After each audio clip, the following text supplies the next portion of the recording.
The real way to get rich with AI is not by selling automations. And if that's your entire business model right now, I've got bad news for you. You are walking into a dead end. Stick with me because I've seen this movie before and I'll show you exactly how it ends. And more importantly, how you can pivot so you don't get crushed. See, 5 years ago, SMMA was the hot thing. Everyone was launching social media marketing agencies. I was one of them. I was cold calling restaurants, selling Facebook ads. Back then, it worked. It was new, nobody else was offering it. And when you're the first person with a skill that looks like magic, clients line up. I'd pitch a restaurant owner, show them what Facebook ads could do, and it felt like alchemy. Put in $1 and get customers out. But here's what happened. Very quickly, the market got crowded. Suddenly, every kid with a laptop was offering Facebook ads. Many had no clue what they were doing, but they pitched hard. And what happens when the market gets saturated with half-baked offers? Clients get burned, trust goes down, and results flatten. And when the magic fades, so does the money. Now fast forward today and tell me that doesn't sound exactly like what's happening with AI automations. Here's the first big point. AI automations right now feel like Facebook ads did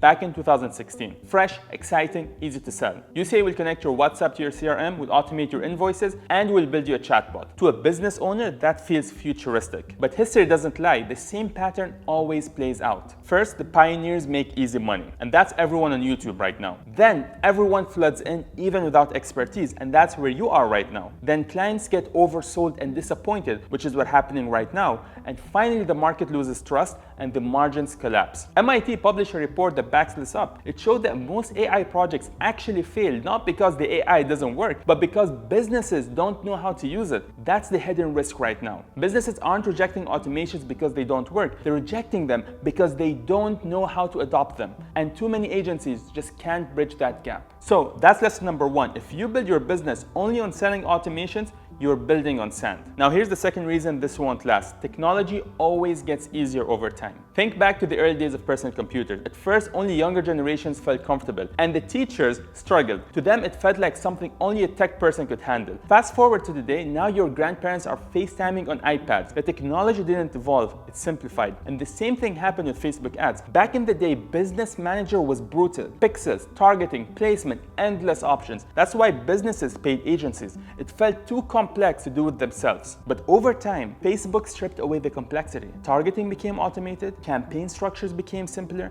Today you can launch a decent, high-converting Facebook campaign in 10 clicks, and the algorithm will find your audience better than most humans could. The same simplification curve is happening in AI automations. Right now, platforms like N8N look intimidating. Nodes everywhere, messy lines, and that's why businesses hire you. They don't want to touch it just yet. But here's where it's going. Very soon, a business owner will just type, when a lead comes in, send them a message, add them to the CRM, and schedule a follow-up.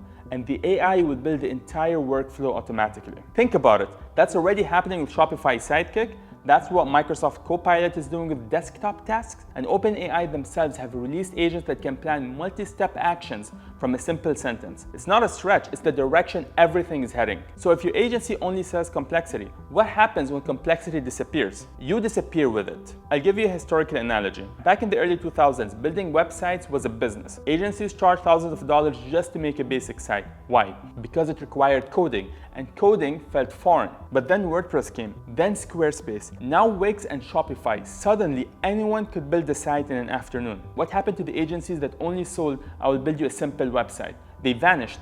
The survivors were the ones who realized clients don't want websites. Clients want sales, leads, branding, growth. The website was just the tool to the target. The exact same pattern is happening with AI automation. Tools get easier, margins evaporate, and the people who survive are the ones who sell the outcome, not the tool. Now for the third point, let's talk about specialization. In the SMMA boom, the mantra was pick a niche, be a specialist, own one channel. And that sounds smart in theory, but in practice it killed agencies. Because the reality is businesses never wanted Facebook ads. They wanted revenue, they wanted growth. If you only understood the ads and not the creatives, not the fun and not the sales process, you were replaceable. And that's exactly what I experienced. You see, I invested in courses and coaching, and I spent 3 weeks just cold calling every single restaurant that I can. I made $8,000 in the first 3 weeks, and I thought to myself, there is a finite amount of time before this opportunity closed, but every guru was saying, do not run ads until you hit a certain target. In hindsight, the way I'm thinking about it is, if we actually ran ads, we could have hit more leverage much faster,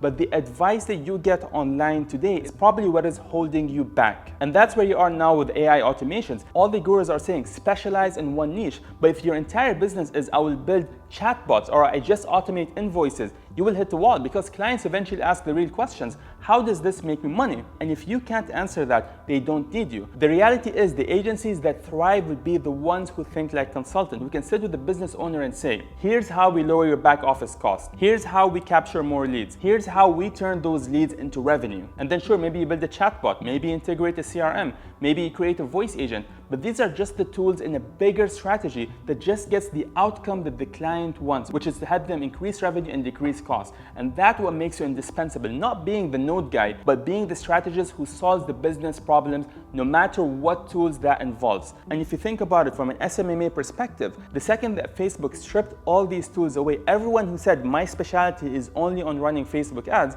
a business owner today says, I don't need you, I can do it by myself. So where is the value? The value only remained for the agencies that were able to take it a step further and think about how does what I'm doing right now impact this client's sales, impacts its retention? How does the back end of all of this traffic that I'm driving performing or should perform in order to generate a result? And that is what businesses pay for today. Nobody's paying for just buying ads, and nobody's gonna pay just for connecting nodes. So how do you start the right way, and how do you actually pivot into this? Step 1, build for yourself. Create 10 automations inside N8N. Not because you'll be the forever technician, but because you need the reps and you need to develop those reference points. You need to know the quirks, the limitations, and at least understand the capabilities of what this can do. Step 2, get a proof asset. Whether it is by automating your own business or doing it for free for a friend or partner with a specific local business. But if you want the easiest and fastest way to get going today and start selling from day one, which is what I did at the start of the SMMA era, partner with a technical freelancer, whether it's on Upwork or someone in a group or a community who can actually do the work but has no idea how to attract clients. That way you can take all of his case studies and all of his credibility and present it to a company as a shared asset that your organization has, and then you split the revenue that comes in. I honestly don't understand why people complicate this so much, because that is the fastest way to get going and to make money from day one. Because the reality is you will not make money connecting the nodes, you'll only make money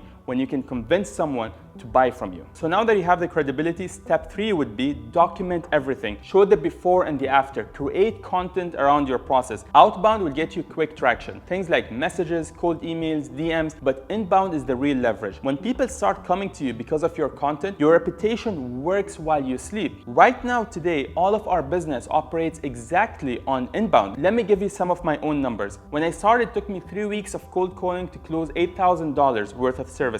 Today, I can drop one social media post and it brings in $10,000. That's the power of reputation and leverage. So here's the truth. AI automations are just the shovel, and everyone has shovels. The people who get rich aren't the ones digging the holes with shovels. They're the ones selling maps, showing you where the gold is. So if you build your business on just selling automations, you will get wiped out as soon as AI simplifies them. But if you pivot to consulting, if you focus on solving real business problems, revenue, cost, efficiency, then the tools don't matter, because businesses don't care what tools you use. They care about the outcome. And that's what I teach here. If you want to move beyond just being another freelancer selling automations and instead build a real business model that lasts, hit subscribe. Every week I'll break down what's changing in the AI, how the tools are evolving, but most importantly, how can you build a business that survives those shifts from the perspective of an actual business owner. Because the thing is, AI will keep changing, but the money will always follow those who can adapt. Thank you for watching, and see you in the next one.